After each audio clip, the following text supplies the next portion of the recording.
दिनों तक जब सत्राजित का भाई प्रसेन वापस नहीं आया तो राजा को मन ही मन संदेह होने लगा, हो ना हो द्वारकाधीश भगवान ने हमारे भाई का वध मणि के लोभ में कर दिया, और इसका कोई पुख्ता सबूत प्रमाण नहीं था, इसलिए राजा ने किसी को बताया नहीं। पर एक दिन रात्रि काल में अपनी धर्म पत्नी को बताया, लगता है हमारे भाई का वध द्वारकाधीश ने करवा दिया। क्यों? मणि के लोभ। जो मणि थी वो सोना देती थी, एक बार इन्होंने मांगी थी, हमने दी नहीं, हो सकता हो कूटनीति चली हो, तो मणि लेने के चक्कर में भाई का वध करवा दिया। परंतु सुनो देवी, इसका भी कोई ठोस प्रमाण नहीं है, जब तक कोई प्रमाण नहीं मिल जाता तब तक आप किसी को मत बताना। बोलो सीताराम। परंतु स्त्रियों का स्वभाव होता है, जब तक ये अपनी बात पड़ोसन को न बता दें तब तक इनकी पेट का भोजन पचता ही नहीं। वैसे तो किसी को नहीं बताया, और दासी ने कहा कि आपका मुंह क्यों लटका है, हम मत पूछो। अरे नहीं नहीं, बताओ बताओ क्या कारण है मुंह लटकने का। मैंने बताना तो नहीं था, परंतु दासी के विशेष आग्रह पर दासी को बता दिया कि हमारे जो महाराज हैं, इनके भाई जो प्रसेन थे, लगता है इनका वध द्वारकाधीश ने करवा दिया। पर सुन दासी, तू किसी को मत बताना। क्यों? क्योंकि अभी तक जो है कोई ठोस सबूत नहीं मिला है, इसलिए तुम ये बात किसी को मत बताना। वह दासी ने बात सामने सामने तो हाँ कह दिया, पर उसने भी किसी को बता दिया। उसने अपनी सहेली को बताया। सनय सनय वह बात संपूर्ण राज्य में घूम गई कि भगवान द्वारकाधीश ने सत्राजित नाम के राजा का भाई का वध करवा दिया। मणि के हरण का भगवान पर आरोप लग गया। भगवान को बड़ा दुख हुआ, तो भगवान ने उस बात को सबके सामने लाने के लिए भगवान आरूढ़ भय और प्रसेन का खबर ली कि कहाँ गया था। बोले शिकार खेलने। तो बन गए भगवान। बन गए तो वन में एक जगह भगवान ने देखा प्रसेन का शरीर मरा हुआ पड़ा है, और उन्हीं पद चिन्हों पर ढूंढते ढूंढते भगवान जामवंत जी की गुफा में पहुंच गए। वहां देखा कि जामवंत जी तो है नहीं, पर जामवंत जी की बेटी जाम्बवती है।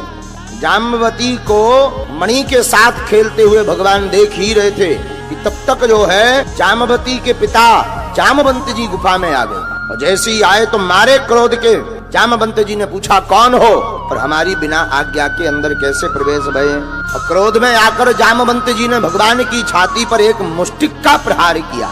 जहां मुष्टिक का प्रहार किया भगवान की छाती पर, सो भगवान को भी नहीं रहा गया। भगवान ने भी बदले में 2 मुक्का जड़ दिए। उन्होंने एक, भगवान ने ब्याज सहित 2 मसक दिए। अब तो आपस में दोनों का द्वंद्व युद्ध होने लगा, और 1-2 दिन नहीं 28 दिन तक भगवान का और जामवंत जी का युद्ध चला। जब भगवान ने मुक्का मार मार के जामवंत जी की नस नस ढीली कर दी, नट बोल्ट पूरे गायब कर दिए, एक मुक्का बड़ा बनाया वो भगवान लगाने ही वाले थे। वो जामवंत जी समझ गए कि ये अगर पड़ा तो हमारा तो राम नाम सत्य हो जाना है। सोई हाथ जोड़कर खड़े हो गए, महाराज हम आपको पहचान गए। भगवान बोले कौन? अच्छा बताओ क्या पहचाने? बोले प्रभु आप ही हमारे राम जी हो। भगवान बोले ऐसा जानते कि तुम नस नस ढीली होने के बाद पहचान रहे तो पहले ही नस ढीली कर देते।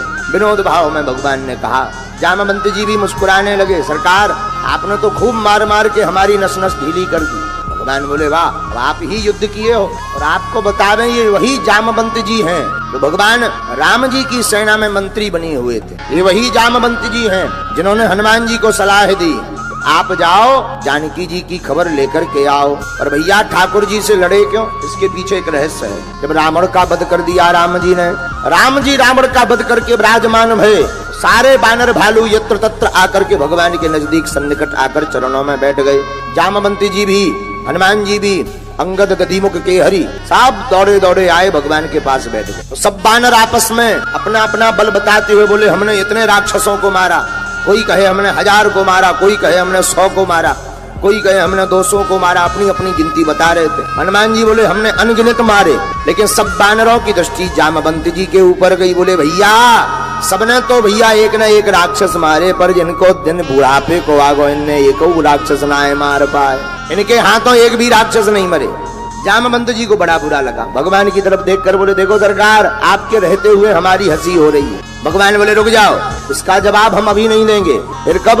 बोले इसका जवाब हम देंगे द्वापर युग में, अभी नहीं, इन्हें कह लेने दो बूढ़ा, इन्हें भी बताएंगे कि बुढ़ापे में भी क्या दम होती है। और जब भगवान ने 27 दिन तक जामवंत जी से युद्ध किया तब उन बानरों को जवाब दिया कि बुढ़ापे में भी इतनी दम है।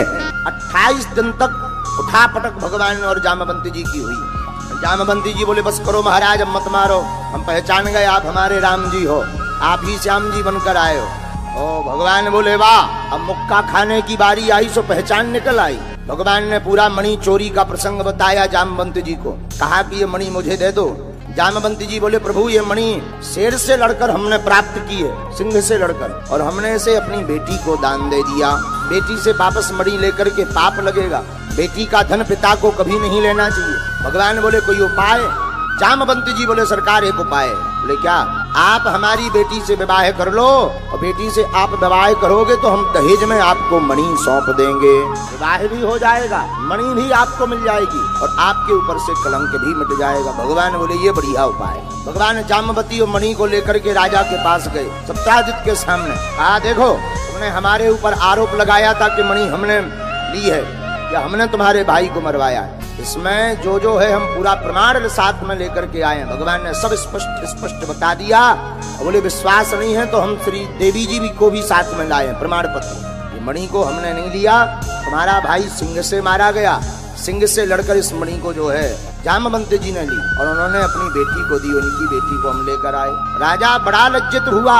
अब बोला सरकार हमारी लज्जा कैसे जाएगी? भगवान बोले तुम बताओ। तो सत्राजित नाम का राजा बोला सरकार और तो कोई उपाय नहीं है, अब तो आपसे हम नाता ही जोड़ सकते हैं। तो हमारी एक बेटी है जिसका नाम है सत्यभामा, आप उस बेटी से अपना विवाह कर लो और दहेज में हमसे ये मणि भी ले लो, ताकि हमारी लज्जा दूर हो जाए, वरना हम आपको मुंह दिखाने लायक नहीं है। भगवान बोले जब ऐसी कोई बात है तो तुम मुंह दिखाने लायक बने रहो। एक विवाह तो हो ही चुका है, दूसरी देवी जी और आने दो। 1 2 3 4 5 6 7 भावर पड़ी, भगवान का दूसरा विवाह संपन्न हो गया।